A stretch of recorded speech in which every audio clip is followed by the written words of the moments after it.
303 seat സ്വന്തമായി ഉണ്ടായിരുന്ന B J പിക്ക് ഇത്തവണ 240 സീറ്റ് തികയ്ക്കാൻ പറ്റില്ല എന്നുള്ള കാര്യങ്ങളാണ് പുറത്തു വന്നുകൊണ്ടിരിക്കുന്നത്.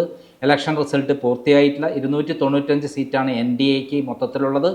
ഈ സന്ദർഭത്തിൽ ഇന്ത്യയിൽ ബി ജെ പിക്ക് ഏറ്റവും വലിയ ശക്തമായ തിരിച്ചടി എവിടെ നിന്നാണ് ഉണ്ടായിട്ടുള്ളത്? ഇതിനെക്കുറിച്ചുള്ള ചർച്ച ചെയ്യാനായി നമ്മളോടൊപ്പം രാഷ്ട്രീയ നിരീക്ഷകനായ രതീഷ് ചക്രപാണിയാണോ ഉള്ളത്. നമസ്കാരം. എന്താണ് ആക്ച്വലി പ്രാവശ്യം ബി ജെ പിക്ക് ഏറ്റവും വലിയ ശക്തമായ തിരിച്ചടി എന്ന് പറയുന്നത്? ബി ജെ പിക്ക് ഏറ്റവും പ്രധാനപ്പെട്ട തിരിച്ചടി ഉള്ളത്, ഒന്ന്, രാമക്ഷേത്രം ഇരിക്കുന്ന സ്ഥലത്ത് ബി ജെ പി പരാജയപ്പെട്ടു. അത് ഏതാണ്ട് 1 ലക്ഷം വോട്ടിനാണെന്നാണ് അറിയാൻ കഴിയുന്നത്. രണ്ടാമത്തത് ഫരീദാബാദ്. രണ്ടാമത്തത് അതിരിക്കുന്ന സംസ്ഥാനം എന്ന് പറയുന്നത് ഉത്തർപ്രദേശാണ്. ഉത്തർപ്രദേശിൽ ബി ജെ പി ആദ്യം നേട്ടമുണ്ടാക്കും. ഞാൻ 1 മാസം മുമ്പ് ഞാൻ പോലും നേട്ടമുണ്ടാക്കുമെന്ന് വിചാരിച്ചിരുന്നു. പിന്നീട് ഞാൻ ഏതാണ്ട് ഒരാഴ്ചക്ക് മുമ്പ് ഒരു 10 സീറ്റ് അവിടെ നഷ്ടപ്പെട്ടേക്കുമെന്ന് പറയുന്നു. പക്ഷേ അപ്പോൾ പോലും നമ്മൾ വിചാരിക്കാത്ത തിരിച്ചടിയാണ്. എന്ന് പറഞ്ഞാൽ ഇന്നലെ പോലും നമ്മൾ വിചാരിച്ച 30 സീറ്റ് എന്ന് പറയുന്നത് പോലും ഒരുപക്ഷെ കിട്ടിയേക്കാം എന്നാണ്. പക്ഷേ ഇപ്പോൾ ബി ജെ പിക്കെതിരെ സമാജ്വാദി പാർട്ടി അവിടെ 32 സീറ്റുകളിൽ ജയിച്ചേക്കാണ്. 33 സീറ്റുകളിൽ ജയിച്ചേക്കാണ്. ബി ജെ പി 37 സീറ്റുകൾ സമാജ്വാദി, 32 സീറ്റിൽ ബി ജെ പി ആണ് ജയിച്ചത്. 57 സീറ്റും 7 സീറ്റ് കോൺഗ്രസും. 7 സീറ്റ് കോൺഗ്രസ്. അതായത് 44 സീറ്റുകളിലാണ് അവിടെ ജയിച്ചേക്കുന്നത്. സത്യത്തിൽ നമ്മൾ അറിയേണ്ട ഒരു കാര്യം, നമുക്ക് മാത്രമല്ല തെറ്റിയത്, ഇന്ത്യ മുന്നണി പോലും പറഞ്ഞു വെച്ചത് 40 സീറ്റ് കിട്ടും. പക്ഷെ 47 സീറ്റാണ് അവിടുത്തെ ജനങ്ങൾ കൊടുത്തേക്കുന്നത്. ഇതിന്റെ പ്രശ്നം സമാജ്വാദി പാർട്ടിയും അതുപോലെ തന്നെ ബി ജെ പിയുമായി നേരിട്ട് ഫൈറ്റ് ചെയ്തിട്ടുള്ള സ്ഥലങ്ങളിൽ സമാജ്വാദി പാർട്ടിയുടെ സ്ട്രൈക്ക് റേറ്റ് പഴയതിനേക്കാൾ വളരെയധികം കൂടി. ഇപ്പോൾ ഏതാണ്ട് 55% 60% സ്ട്രൈക്ക് റേറ്റ് വന്നു. പിന്നെ കഴിഞ്ഞ തവണ നമ്മുടെ ഇപ്പോൾ കോൺഗ്രസും അതുപോലെ തന്നെ ബി ജെ പിയുമായി നേരിട്ട് ഫൈറ്റ് ചെയ്ത സ്ഥലങ്ങളിൽ കോൺഗ്രസ്സിന് വളരെ ചെറിയ സീറ്റുകളിൽ ജയിക്കാൻ കഴിഞ്ഞുള്ളൂ. ഏതാണ്ട് ഒരു 10-15% സീറ്റുകളിൽ 10% താഴെ മാത്രമേ ഉണ്ടായിരുന്നുള്ളൂ. പക്ഷേ ഇത്തവണ അത് അറൗണ്ട് 30%ലേക്ക് വന്നിട്ടുണ്ട്. അതായത് കോൺഗ്രസും ബി ജെ പിയുമായി നേരിട്ട് ഏറ്റുമുട്ടുന്ന സ്ഥലങ്ങളിൽ എൻ്റെ കണക്ക് കറക്റ്റാണെങ്കിൽ 28% വന്നിട്ടുണ്ട്. ഇലക്ഷൻ മുഴുവൻ കഴിയാത്തതുകൊണ്ട് നമുക്ക് കൃത്യം പറയാൻ പറ്റില്ലെങ്കിൽ പോലും 28%, 30%-ഓളം സ്ഥലങ്ങളിൽ സ്ട്രൈക്ക് റേറ്റ് കോൺഗ്രസിൻ്റെ കൂടി. ഇത് രണ്ടും ബി ജെ പിയെ അപ്പാടെ തകർത്ത് കളഞ്ഞു എന്നുള്ളതാണ് ഒന്ന്. അതിൽ ഏറ്റവും നിർണായകമായിട്ടുള്ള ഇത് വഹിച്ചേക്കുന്നത് ഉത്തർപ്രദേശാണ്. കാരണം ഉത്തർപ്രദേശിൽ ശ്രീരാമൻ ബി ജെ പിയെ വിട്ടു. കാരണം ഉത്തർപ്രദേശിൽ ഇപ്പോൾ ബി ജെ പിക്ക് മാക്സിമം കിട്ടാൻ പോകുന്നത് ഒരു 36 സീറ്റുകളാണ്, അല്ലെങ്കിൽ 35-36 സീറ്റുകളാണ്. അതായത് ശ്രീരാമനെ പിടിച്ച് അധികാരത്തിലെത്താന്ന് ചോദിച്ചാൽ ശ്രീരാമൻ പണി കൊടുത്തു എന്നുള്ളതാണ് സത്യം. അല്ല, എന്നെ വെച്ച് കളിക്കണ്ട എന്ന് പുള്ളി അദ്ദേഹം പറഞ്ഞതായിട്ടാണ് എനിക്ക് രാമന്റെ ദുഃഖം എന്നാണ് കറക്റ്റ് പറയേണ്ടത്. അപ്പൊ അത് നടന്നില്ല. അത് ഉത്തർപ്രദേശിലാണ് ഏറ്റവും വലിയ തിരിച്ചടി ഉണ്ടായിട്ടുള്ള. ഇത്ര സീറ്റുകൾ നഷ്ടപ്പെട്ടു. രണ്ടാമത്തെ ഏറ്റവും പ്രധാനപ്പെട്ട ഒരു സ്റ്റേറ്റ് എന്ന് ഞാൻ വിചാരിക്കുന്നത് മഹാരാഷ്ട്രയിലാണ്. മഹാരാഷ്ട്രയിൽ വലിയ തോതിൽ ബി ജെ പിക്ക് സീറ്റ് നഷ്ടപ്പെട്ടു. ഉത്തർപ്രദേശിന് 42% വോട്ട് ഷെയർ വന്നു എന്നുള്ളതാണ്. അല്ല ഇതിൽ ഞാൻ ഇന്നലെ തന്നെ നമ്മൾ തമ്മിൽ സംസാരിച്ചപ്പോൾ തെരഞ്ഞെടുപ്പിന് മുമ്പ് തന്നെ പറഞ്ഞിരുന്നു, ഈ ഇന്ത്യ ടുഡേ ആക്സിസ് ഇന്ത്യ സർവേയിൽ അവർ തന്നെ പറഞ്ഞേക്കണത് വോട്ട് ഷെയർ കുറയുമെന്നായിരുന്നു പറഞ്ഞിട്ടുണ്ട്. ഓക്കെ, പക്ഷെ 64 മുതൽ 67 വരെയാണ് ഇന്ത്യ ടുഡേ പറഞ്ഞിരുന്നത്. അതെ, പക്ഷെ അവർ വോട്ട് ഷെയർ ഉത്തർപ്രദേശിൽ വോട്ട് ഷെയർ ശരിക്കും കുറയും എന്നാണ് ഇതിൽ സർവേയിൽ പറഞ്ഞിട്ടുണ്ടായത്. പക്ഷെ അറ്റ് ദ സെയിം ടൈം സീറ്റുകളുടെ കാര്യത്തിൽ കൂടുതൽ ഉണ്ടാകാം എന്നാണ് പറഞ്ഞത്. എന്ന് പറഞ്ഞാൽ BSPയുടെ സീറ്റുകൾ വായിച്ചെടുക്കും. അത് സംഭവിച്ചില്ല എന്നുള്ളതാണ്. അത് ഇന്നലെ തന്നെ എനിക്ക് ഡൗട്ടായിട്ടുണ്ടായിരുന്നു. അപ്പോൾ അതുകൊണ്ടാണ് ഉത്തർപ്രദേശിൽ അത്ര വലിയ സെറ്റ് ബാക്ക് ഉണ്ടായിട്ടുണ്ട്. ഇതിൽ രണ്ടാമത്തത് മഹാരാഷ്ട്രയാണ്. മഹാരാഷ്ട്രയിൽ 23 സീറ്റുകളിൽ നമ്മൾ വിചാരിച്ചിരുന്നത് കുറച്ചടിയെ ബി ജെ പിക്ക് കിട്ടുള്ളൂ, മേജർ ആലീസിനാണ് അടി കിട്ടുമെന്ന് വിചാരിച്ചു. പിളർത്താൻ വന്ന പാർട്ടിയെ ശരിയാക്കി കൊടുത്തു. വലിയ അടി ബി ജെ പിക്ക് കിട്ടിയിട്ടുണ്ട്. ഒന്ന്. മൂന്നാമത്തെ സ്റ്റേറ്റ് എന്ന് പറയുന്നത്, ഏറ്റവും പ്രധാനപ്പെട്ട സ്റ്റേറ്റ് എന്ന് പറയുന്നത് വെസ്റ്റ് ബംഗാളാണ്. വെസ്റ്റ് ബംഗാളിൽ നില മെച്ചപ്പെടുത്തും എന്നാണ് ബി ജെ പി വിചാരിച്ചിരുന്നത്. കാരണം അവിടെ ഒരു മമതാ ബാനർജി രാവിലെ നമ്മൾ ട്രെൻഡും ഉണ്ടായിരുന്നു.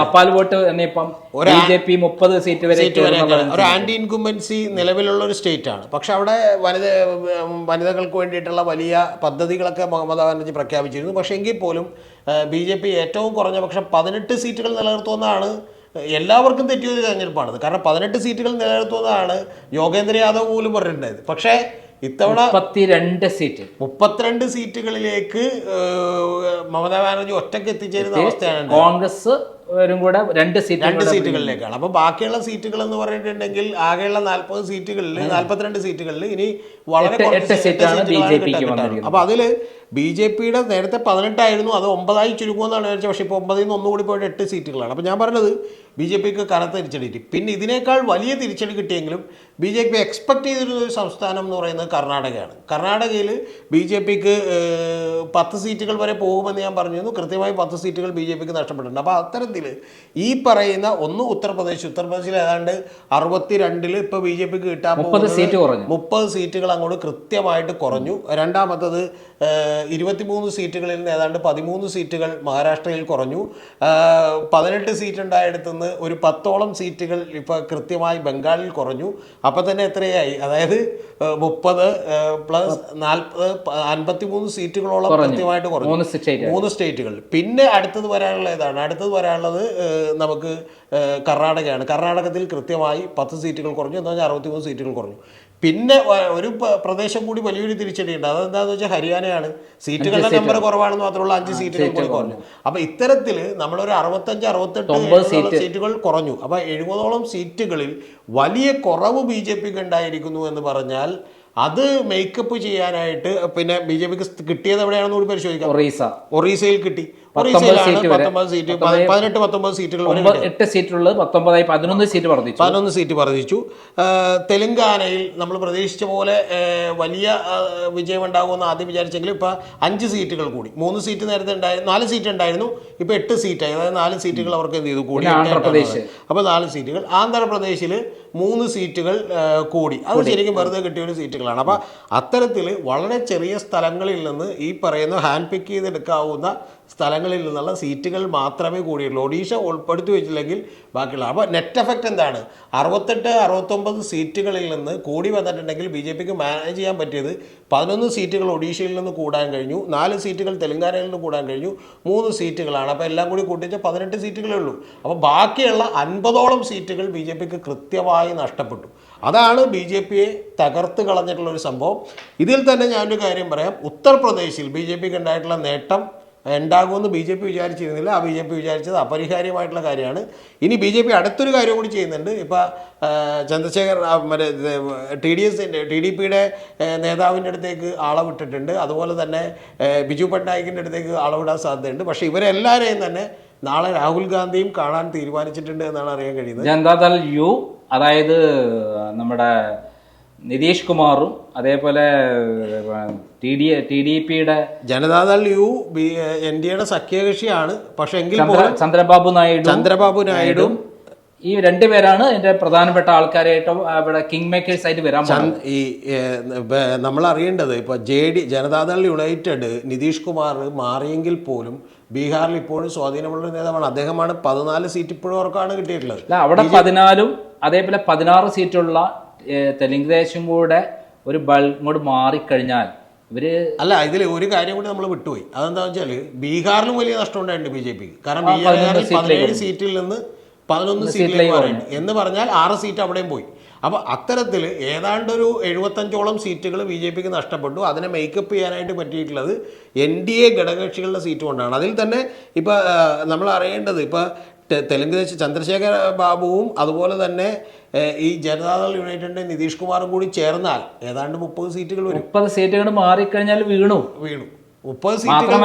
ചന്ദ്രബാബു നായിഡുവിനെ ഇപ്പൊ BJPയുടെ ആവശ്യമില്ല, ഒറ്റയ്ക്ക് ഭരിക്കാം. അല്ല, ചന്ദ്രബാബു നായിഡുവിന് അവിടെ ഒരാവശ്യമില്ല. രണ്ടാമത്തത് ഈ പറയുന്ന കുറച്ചാവശ്യം നിതീഷ് കുമാറിന് ഉണ്ടെങ്കിൽ പോലും നിതീഷ് കുമാറിന് കൃത്യമായിട്ട് അറിയാം തേജസ്വി യാദവോ കോൺഗ്രസോ പിന്തുണ കൊടുത്തിട്ടുണ്ടെങ്കിൽ അവർക്കും ഭരിക്കാം. അപ്പൊ അതുകൊണ്ട് BJPയുടെ ഒരു ആവശ്യം എന്ന് പറയുന്നത് ഒരു ഇന്നവിറ്റബിൾ സാഹചര്യമൊന്നും അവിടെ ഇല്ല. അപ്പൊ അതുകൊണ്ട് ഈ 30 സീറ്റുകൾ വീണാൽ ഇപ്പൊ BJPക്ക് ഉള്ളത് NDA മുന്നണിക്കുള്ളത് 295ആണ്. 295 30 സീറ്റ് പോയാൽ 265ആണ്. പക്ഷേ കൂടുതൽ പണവും കൂടുതൽ സൗകര്യവും ഒക്കെ BJPക്ക് ഉള്ളതുകൊണ്ട് BJP ഇത് മാനേജ് ചെയ്തേക്കാം. പക്ഷെ ഞാൻ വിചാരിക്കുന്ന ഒരു കാര്യം എന്ന് വെച്ചാൽ അടുത്തൊരു കാര്യം അറിയേണ്ടത്, ഇനി അടുത്തൊരു പ്രധാനപ്പെട്ട കാര്യം കൂടിയുള്ളത് NDA മുന്നണികളോ ഘടകകക്ഷികളോ തന്നെ എത്ര പേര് കൂടെയൊക്കെ അറിയില്ല. കാരണം ഒരു ഭരണമാറ്റം ഉണ്ടായാൽ പിന്നെ അവരാരും ഇതേപോലെ തന്നെ നിൽക്കണം നിർബന്ധമൊന്നുമില്ല. കാരണം അവരെല്ലാവരും നിന്നുകൊണ്ടിരുന്നത് ഇവർക്ക് ഇപ്പോൾ ആരാ ഉള്ളത് കൂടെ ഉള്ളത്? ഇപ്പോൾ ആപ്പാടെ ശിവസേനയുടെ ഒരു 5 സീറ്റാണ് കാണുന്നത്. അല്ലാതെ ഒരു സീറ്റ് NCPന്റെ സീറ്റ് ഉണ്ട് അവിടെ. വേറെ ആരാണുള്ളത്? തമിഴ്നാട്ടിൽ 3 സീറ്റ് ഉണ്ട്. പട്ടാളി മക്കൾ കക്ഷിയുണ്ട്, അപ്നാദളുണ്ട്. ഇങ്ങനെ ചെറിയ പാർട്ടികൾ ഈ ചെറിയ ചെറിയ പാർട്ടികൾക്ക് ഒരു സഹമന്ത്രി സ്ഥാനം കൊടുക്കും എന്നുള്ളതിന് അപ്പുറത്തേക്ക് ഒന്നും കൊടുക്കുന്നുണ്ടായില്ല. ഇന്ന് എന്ത് വേണം മേടിക്കാം അവർക്ക്.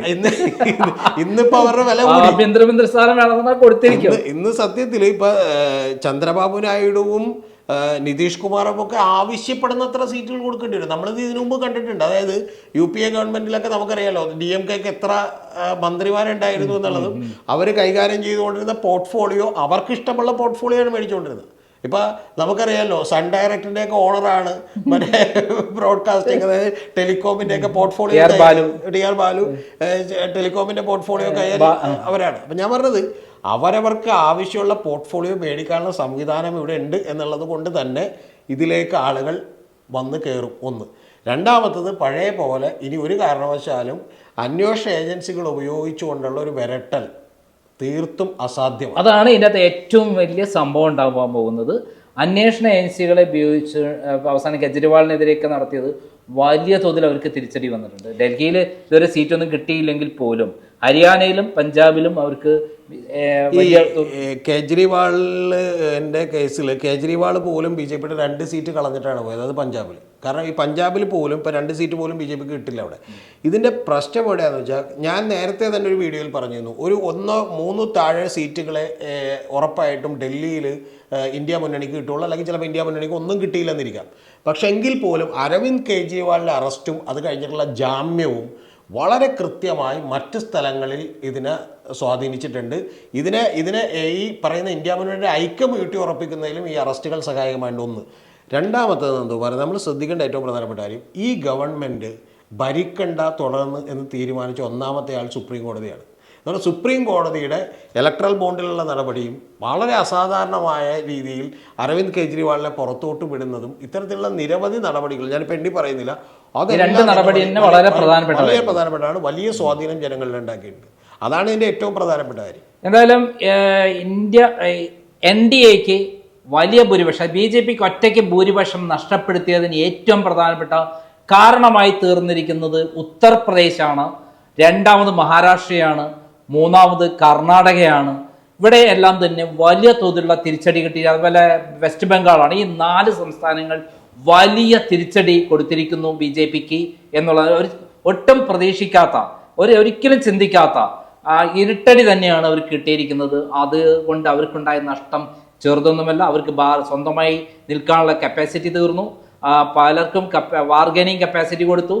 ഇനി അതേപോലെ തന്നെ ഈ അന്വേഷണ ഏജൻസികളെ വെച്ചുള്ള വരട്ടലുകൾ ഇനി നടക്കില്ല എന്നുള്ളതാണ് സത്യം. നന്ദി, നമസ്കാരം.